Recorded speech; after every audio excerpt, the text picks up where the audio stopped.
જામનગર જિલ્લા પંચાયતની આ વર્ષની એટલે કે 2025-26ની ત્રીજી ખાસ સામાન્ય સભાની બેઠક આજે 9મી ઓક્ટોબરે જિલ્લા પંચાયતના સભાખંડમાં પ્રમુખ મયબેન ગળચરના અધ્યક્ષ સ્થાને યોજવામાં આવી હતી, જેમાં આમ આદમી પાર્ટીના ધારાસભ્ય હેમંત ખવા અને વિપક્ષના નેતા જે.પી. મારવિયા તથા જિલ્લા વિકાસ અધિકારી અંકિત પન્નુ સહિતના પદાધિકારીઓ, અધિકારીઓ અને સભ્યો હાજર રહ્યા હતા।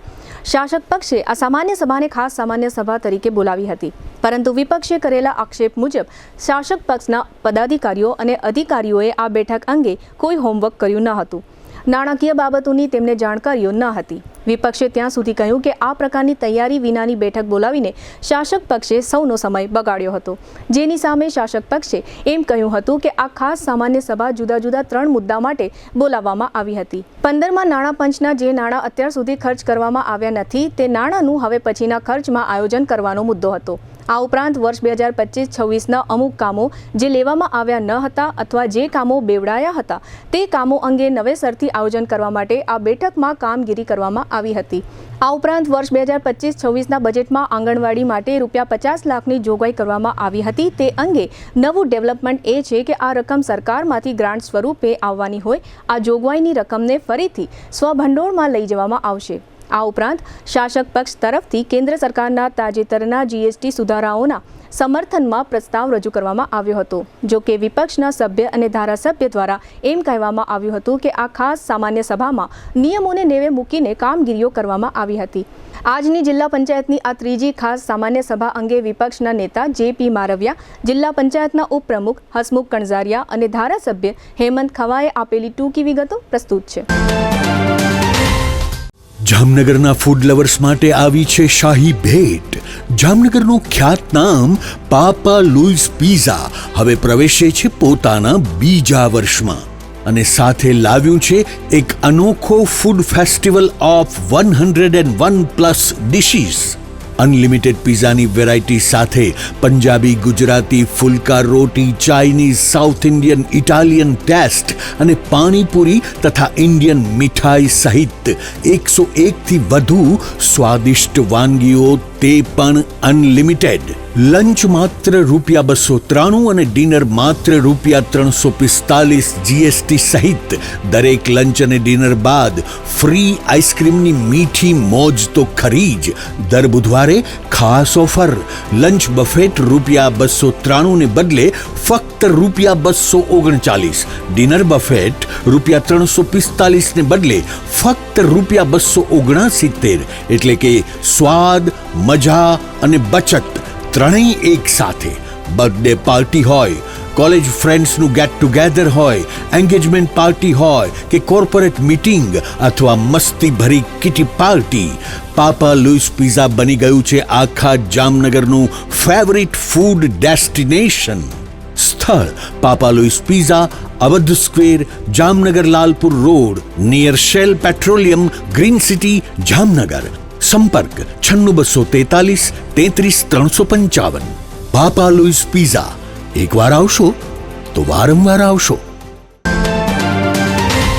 આજે જામનગર જિલ્લા પંચાયતમાં ત્રીજી ખાસ સામાન્ય સભા યોજવામાં આવેલ હતી। આ ખાસ સામાન્ય સભામાં મહત્વના મુદ્દા તો નહોતા, પરંતુ અત્યાર સુધીમાં જે ગ્રાન્ટો 15માં નાણાં પંચની આપેલી હતી એમાં ઘણા કામોમાં બચત પડેલી હતી।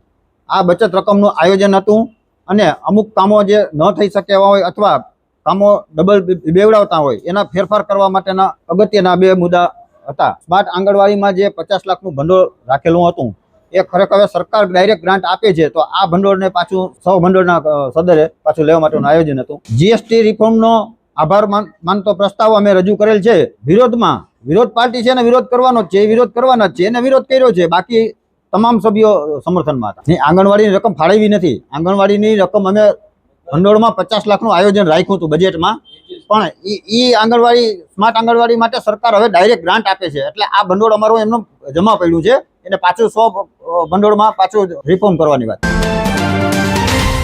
આજે ખાસ સામાન્ય સભા બોલાવવામાં આવી હતી, પરંતુ આજનું આ વાતાવરણ જોતા ખાસ સામાન્ય સભાની અંદર સાવ નિષ્ફળ ગઈ એવી પરિસ્થિતિનું નિર્માણ થયું છે। ખરેખર કોઈ અધિકારી કે પદાધિકારીને કોઈ જાતની કશી ખબર જ નથી કે બચત રકમ કેટલી હતી, શું હતું, કોઈ સભ્યને નથી ખબર બચત રકમ. તો ખોટે ખોટું આયોજન કરીને અધિકારીઓ પદાધિકારીઓ બધે આજે સામાન્ય સભાનો સમય બગાડ્યો છે. તો આવી નિષ્ફળ ગયેલી સામાન્ય સભાને ભારતીય જનતા પાર્ટીના શાસનમાં અમે સખત વખોડી કાઢી. ના, અમારી રજૂઆત તો કંઈ બાકી નથી, રજૂઆત તો પૂરેપૂરી હતી, પણ ભારતીય જનતા પાર્ટીના ચૂંટાયેલા બધા સભ્યો હાજર સત્તા પક્ષના છે એ અંતે પોતાની વરાળું કાઢતા હતા કે કામગીરી થતી નથી. ને અમારે જિલ્લા પંચાયતના સદસ્ય જે ભાઈ આરોગ્યમાં ગઈ વખતે ચેરમેન હતા જગદીશભાઈ, તો તેના ઘણા કામો રહી ગયા છે, તેના પણ પ્રશ્ન હતા. આવી રીતે બધાની પોતપોતાની ફરિયાદો એ સત્તા પક્ષની હતી. અત્યારે 6 લાખ ફાળવવામાં આવી. હવે સૌથી વધુની રકમ મોટી ગોપ જેમતભાઈનો વિસ્તાર છે ત્યાં ફાળવવામાં આવેલ છે. અંદાજિત 40 થી 50 લાખ જેટલી રકમ મંજૂર થઈ છે. હવે તમારી વાત સાચી છે. એમાં એવું છે કે આ વખતે ચાર્જ આપી દેવાની વાતચીત ચર્ચા થઈ છે કે અમે અમારી લેવલથી કે ચર્ચા કરી અને ચાર્જ આપી દેવાના. આજે જામનગર જિલ્લા પંચાયતની ખાસ ત્રીજી સામાન્ય સભાનું આયોજન કરવામાં આવ્યું. સામાન્ય સભા બોલાવવાના પંચાયત અધિનિયમ અંતર્ગત અમુક નિયમો હોય છે. આ તમામ નિયમોનો ઉલાળીઓ કરી અને આજે સામાન્ય સભાનું આયોજન કરવામાં આવ્યું. જે અધ્યક્ષ સ્થાનેથી ઠરાવો લેવાની વાત હતી, અધ્યક્ષ સ્થાનેથી ઠરાવો લેવાની પણ એક કાયદાની મર્યાદામાં હોય છે. તમામ નિયમોનો ઉલાળીઓ કરી અને આજે સામાન્ય સભા બોલાવવામાં આવી. આજે જીએસટી રિફોર્મના નામે આ લોકોએ આભાર પ્રસ્તાવ લઈ આવ્યા, પરંતુ નિયમથી અજાણ હોય પ્રસ્તાવ છે એ આ રીતે લઈ આવી ના શકે, જેને લઈ અને ડીડીઓશ્રીને પણ અમે કીધું કે આ મિનિટાઈઝ ના થાય. આની સાથે સાથે અમારી જીએસટી સંદર્ભે પણ માગણી હતી કે જીએસટીના કાયદામાં વિશેષ જે છેવાડાના ગામડાઓ હોય એમાં કોઈ વિશેષ છૂટ આપવામાં નથી આવી. માત્ર તમે વાહવાહીની વાતો કરો છો ત્યારે જે છેવાડાનો વિસ્તાર છૂટી ગયો છે એમાં સરકાર ધારત તો એવું પણ લઈ આવી શકત કે ગામડામાં કોઈ ઉદ્યોગ સાહસિક છે એ નવો ઉદ્યોગ ખોલે તો એને જીએસટીમાં વિશેષ 2 કે 4% છૂટછાટો આપી શકાતી હોય. એવી જ રીતે કોઈ મહિલા છે એ ઉદ્યોગ સાહસિક જ્યારે એમનું નવું સાહસ કરે તો એમાં પણ વિશેષ છૂટ આપી અને લોકોને વધુ ઉપયોગી જીએસટી થાય એ પ્રમાણે લઈ આવી શક્યો હોત. પરંતુ આ સરકાર માત્ર તાઇફાઓ કરવામાં જ માને છે, જેના કારણે આવી કોઈ વિશેષ છૂટ આપવામાં આવી નથી. અને જે જીએસટીનો પ્રસ્તાવ લઈ આવ્યા એ પ્રસ્તાવ પણ નિયમો અનુસાર લઈ આવી ના શકે, જે અંતર્ગત અમે પણ આજે ડીડીઓશ્રીને રજૂઆત કરી અને આ પ્રસ્તાવ લેવામાં ના આવે એવી રજૂઆત કરી.